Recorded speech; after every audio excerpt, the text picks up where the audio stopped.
But for more on this, let's bring in Peter Zalmayev from the non-profit organization Eurasia Democracy Initiative, and he's in Geneva. Good to speak to you. So how can Ukraine benefit from an Israeli relationship? Well, first of all, the official and main purpose of the visit is to sign the free trade area agreement between the two countries, between Israel and Ukraine, which is projected to boost the volume of trade between the two countries by 15%. You also have to keep in mind that, Ukraine and Israel have been on the mend in their relationship, which suffered a crisis 2 years ago when Ukraine voted for UN Security Council resolution criticizing Israel for its settlement policies. And Israel, in its turn, sat on the sidelines when it came to voting whether to condemn Russia for its annexation of Crimea. Finally, Israel is voting in favor of Ukraine, and Ukraine is also making its to restore relationship with Israel. So this is a highly symbolic moment. Also keep in mind that for the Prime Minister Netanyahu and for President Poroshenko, elections are coming up very soon. For the Israeli Prime Minister, it's in April, and for Poroshenko, it's in March. So a state visit such as this obviously makes the two leaders look good and presidential.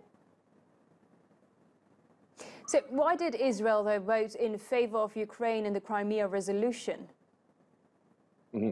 Well, you have to understand that Israel, of course, coordinates its foreign policy very closely with its Western allies, especially the United States of America.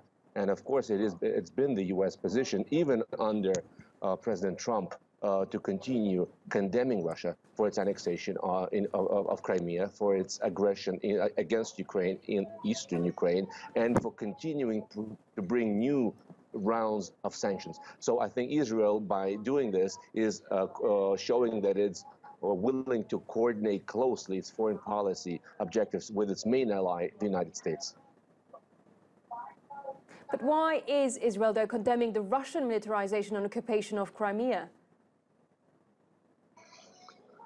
Well, because that's because it's been, first of all, it's been condemned by the absolute majority of United Nations members. And you also have to keep in mind that there's a large Ukrainian diaspora living in Israel, over 1 million people, who obviously continue to support Ukraine very, very strongly. Also, there may be a tenuous connection here to the reports we've been hearing of a foreign meddling in Israeli relations, has been reported by Shin Bet, which is the Israeli security agency.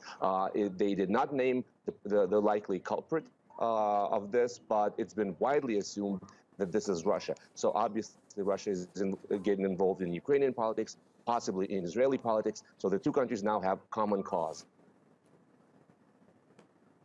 Well, we have to wrap it up here. Thank you very much for that, Peter Zalmayev.